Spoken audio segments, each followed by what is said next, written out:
So the biggest question right now is, what is Jon Jones going to do next? We finally got Stipe Miocic versus Jon Jones at UFC 309, and I feel like that fight was a little bit more one-sided than we thought it was going to be. Jon completely dominated that fight on the feet, on the ground. Didn't really run into any problems with Stipe Miocic, which was very surprising. Stipe landed a few punches, a few glancing shots, but I feel like Jon handled the power very well, which I know was a big question with Jon at heavyweight. Can he take the punches? And there were no problems there. Very dominant performance. I feel like we saw him almost stop Stipe in the first round. A huge takedown, ground and pound, a 10-8 first round. Rocked Stipe on the feet with punches, kicks, knees, and then a huge spinning back kick knockout. I was left wondering, was it Stipe Miocic got old on us, or is Jon Jones that good at heavyweight?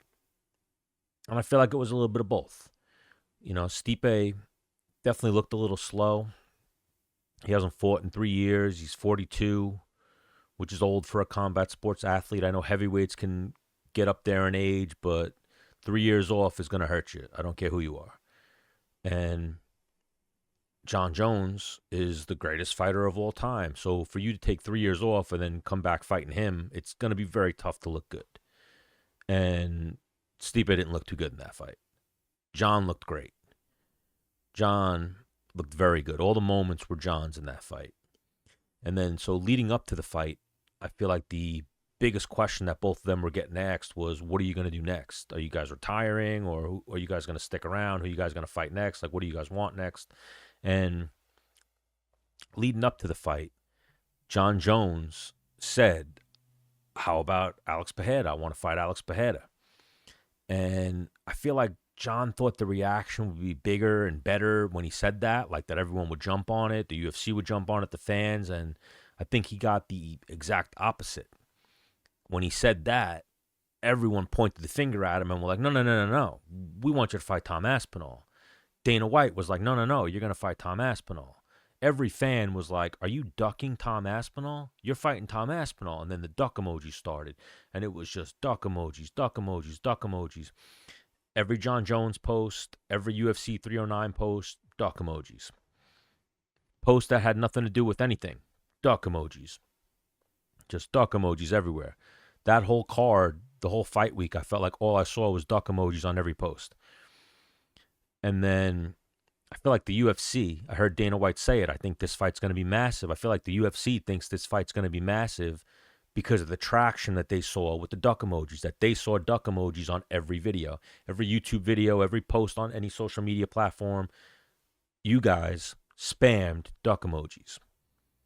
And I think that what Jon thought he was going to get from saying Alex Pereira, he's now getting from not saying Tom Aspinall. So he thought that people would be so overwhelmingly wanting to see him fight Alex Pereira, but no, no, no. Everyone wants to see him fight Aspinall. And now the narrative is that he's ducking Aspinall. I think he just wanted the biggest fight possible, which on paper is Alex Pereira. And it's still a dangerous fight for him, just, not as dangerous as Aspinall. But Alex has a bigger following. Alex has main evented pay-per-views. Like, I see where Jon was coming from, but there's Tom Aspinall over here. And I think now the fans have started a movement where Tom Aspinall's next. And then Dana White even came out and said, like, the only fight that Jon Jones is going to fight next is Tom Aspinall. And then it led me to thinking, I think we kind of forgot why Jon Jones left in 2020 after the Dominic Reyes fight. The story became that he was ducking Francis Ngannou, or he was bulking up the heavyweight. He needed time to bulk up the heavyweight. Neither of those are true. It was a contract negotiation, a contract dispute with Dana White and the UFC. He fought Dominic Reyes, and then in between the 3 years where he didn't fight again, the whole time he was negotiating and trying to get a better contract. And I feel like the UFC wasn't giving in to him, and Jon was like, I'll just sit home.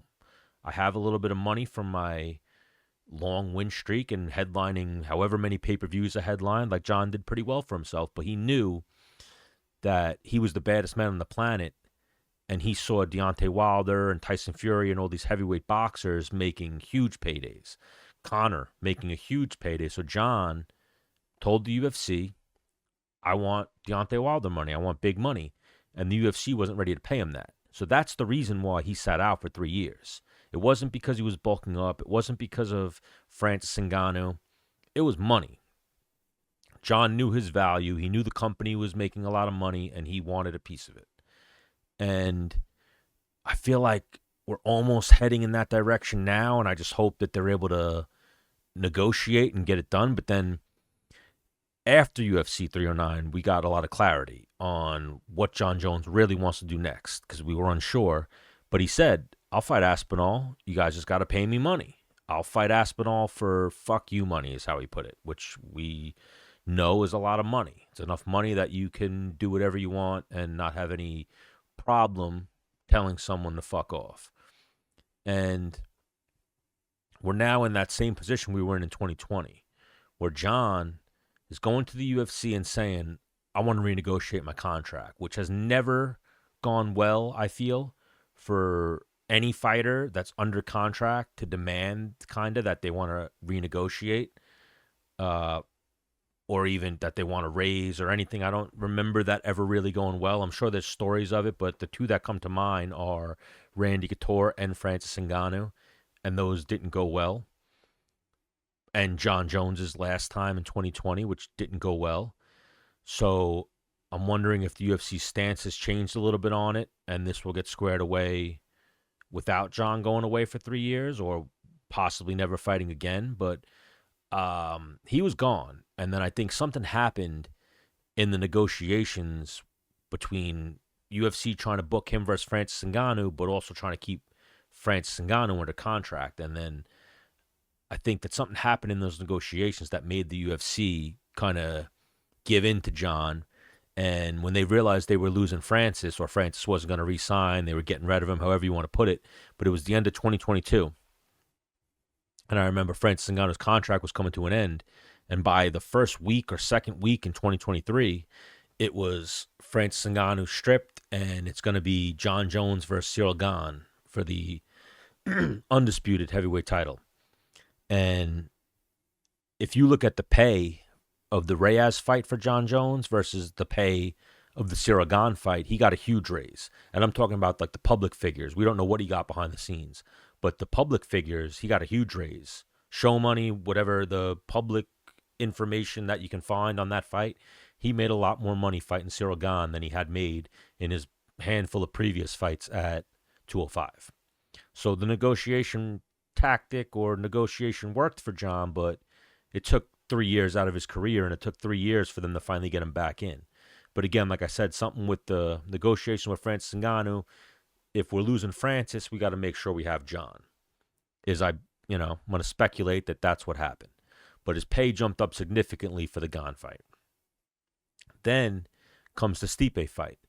They set it up. Jon gets injured. It's delayed. And then even a sidebar, you guys got to remember that Stipe didn't want to fight Pavlovich or Aspinall either.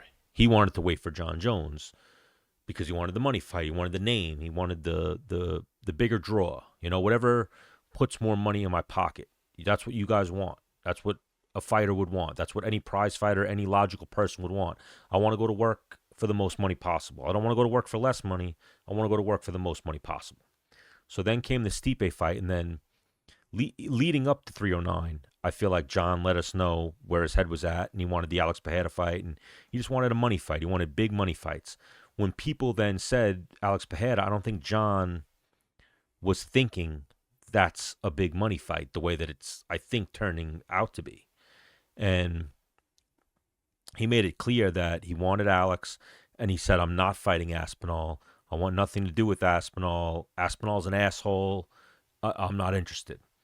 So it went from him saying that he wouldn't fight Aspinall to then at the UFC 309 post-fight press conference and right in the ring with Joe, in the cage with Joe Rogan after the fight, he said, if I get the right money, let me negotiate with the UFC and we'll make this fight happen, is what was, kind of said, pretty much said. But it immediately made me think of 2020, where the last time that Jon went into this type of negotiation with the UFC, we almost never saw Jon Jones again. So I'm hoping that this time it doesn't happen like that. So it also left me wondering, because he initially said, I won't fight Aspinall. Was he just kind of negotiating publicly the whole time? Because he's done that in the past. He did that in 2020, where he would go on Twitter all the time and keep us updated and constantly kind of pull us behind the curtain and let us know how things were going with the UFC. And they're not giving me my money, I'm going to not fight. And he was very open with how the negotiations were going until they stalled and we kind of didn't really hear from Jon Jones. Didn't hear from the UFC about Jon Jones, other than the famous Dana White saying he's going to fight this year. Every year that passed, when he wasn't fighting, that would be the answer to, we're going to hopefully get Jon Jones to fight this year. We're hopefully going to get him next year. We're now seeing that with Conor. It's always pushed back a year as they're negotiating, trying to figure out the contracts, but it's never gone well. It didn't go well for Jon Jones last time. I'm hoping it goes better this time, but Dana then responded with, he's going to fight Aspinall. We don't want him to fight Alex. I'm not even giving him Alex. And then all the fans with the ducking, I don't think he's ducking Aspinall, but I could see the duck. I could see it. I could totally see the duck. He thought he was going to get a bigger money fight, but Aspinall's now that fight. Tom Aspinall versus Jon Jones turned into a money fight. It wasn't a money fight. If he would have just been like, I want to fight Aspinall, it wouldn't be as big as it is. It's the fact that he said he wanted Alex Pereira. And everyone said, no, you're getting Aspinall. We want you to fight Aspinall. You're not ducking Aspinall. And it became this thing that now, again, there's a movement where Tom Aspinall is going to get this title shot. But Dana addressed it. And I almost felt like from Dana's comments and Jon's comments, it seems like Dana and Jon are butting heads publicly. They're smiling and making it like everything's good, but it's what they're saying that you can kind of try to read between the lines and see that they're not on the same page. So I hope what happens here is that it gets figured out, because if the negotiations don't go well, my concern is that Jon's gone for another 3 years or worse. We don't see Jon Jones again. Jon's gone for good. And I always think of the Chael Sonnen quote, where Chael said, you want the easiest fight for the most money. And that's what Jon was going for with Pereira. Dare I say he was an easier fight? He, on paper, could be looked at as an easier fight than Tom Aspinall. Tom Aspinall's big, athletic heavyweight, a lot of finishes. He's finished 5 of the top 10 heavyweights or whatever the stat is. But Aspinall's dangerous. So for him to want Alex, thinking it's a bigger money fight, I see the logic in that. But now it's looking like it's going to be Aspinall. Jon's saying, I'm not fighting Aspinall unless I redo my contract and the UFC makes it worth my while. So now we're left with, what is Jon Jones going to do? And I think Aspinall's good, but can he beat Jon Jones? Do you guys think he beats Jon Jones? Jon Jones is not new to fighting heavyweights. He's now 2-0. Finished both of his heavyweight fights, and then there's stories for years of Jon training with heavyweights, champion heavyweights, top 10 heavyweights, top 20 heavyweights, heavyweights from all over the world that were in the UFC, and there's no stories of those heavyweights getting the better of Jon Jones. There's stories of Jon beating the shit out of all of them and getting the better of all these heavyweights when he was at light heavyweight. And then that's the other thing too. Jon at 237, that's kind of light heavyweight Jon. That's probably what he walked around at when he was fighting at light heavyweight. Then he cleans up his diet, gets in the 220s, and then would cut down at 205. But he's around the size when he would fight at 205. So I see where he was saying and what he meant by him and Alex Pereira are kind of the same size, because they kind of are. If you've seen pictures of him, there's the one video of him with Aspinall. Aspinall's bigger than him. Then there's videos of him with Alex Pereira. They're around the same size. So I get it. I get where he was coming out with that.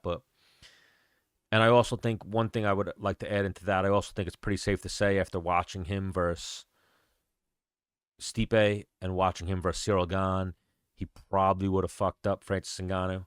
Francis Ngannou probably would have a puncher's chance, which he has, against anyone in any heavyweight has, but I think Jon fucks Francis up. I think he would outclass Francis.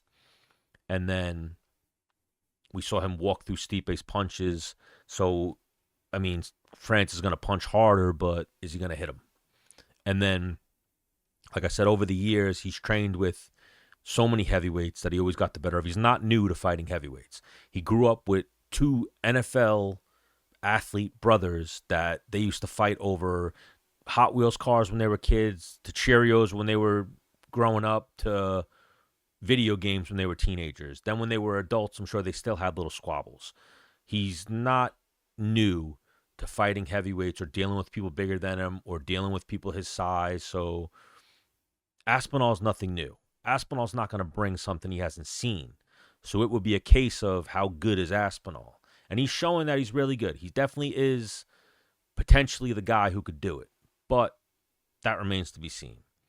So, again, I don't think he was afraid of Aspinall. I love the duck emojis. I think it's great that it started like a movement, but I feel like he was being calculated. He wanted to fight Alex because easiest fight for the most money. Aspinall, bigger guy, definitely tough, and it wasn't going to make money. But now, it's going to generate some money. Everyone's getting behind it. The UFC's seeing it. I feel like Jon kind of tilted his head a little bit, like, okay, he's seeing how the crowd's reacting to Aspinall.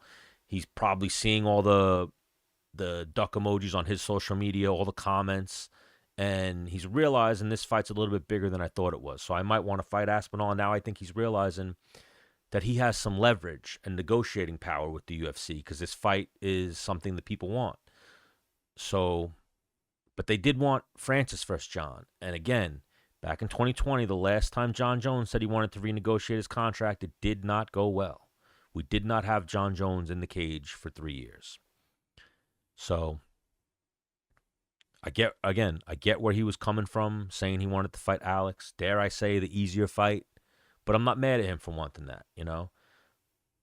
I want to see that fight too. I want to see him fight Alex Pereira right after I see him fight Tom Aspinall. And I think you guys all agree with that. I would watch him versus Alex Pereira, but he's got to fight Aspinall first. And then the real question now comes to, do you guys think either of those guys can beat Jon Jones? Can Tom Aspinall beat Jon Jones? Can Alex Pereira beat Jon Jones? And then before we get to either one of those, the biggest question is, are the negotiations with the UFC going to go good? Are him and Dana White going to be able to fix what's going on now? Is Hunter Campbell going to be able to deal with Jon Jones and fix Jon Jones's problem right now, which is money? And, you know, I saw Dana said, he's like, Jon Jones is paid very well. That's, again, how I said I think that they're publicly squabbling a little bit, but they're making it like they're not. But what they're saying doesn't match up. Jon is saying, I want to get paid more. Dana's saying, you get paid a lot of money. And there's no real, like, what's the word I'm looking for? Like, they're speaking different languages, it almost seems. Like, Jon is saying, I'm underpaid. Dana's saying, you're overpaid or you're paid very well. Like, I'm not. I just hope the negotiations go well because that's what this all hinges on right now. Is the UFC going to pay Jon Jones more money to fight Tom Aspinall?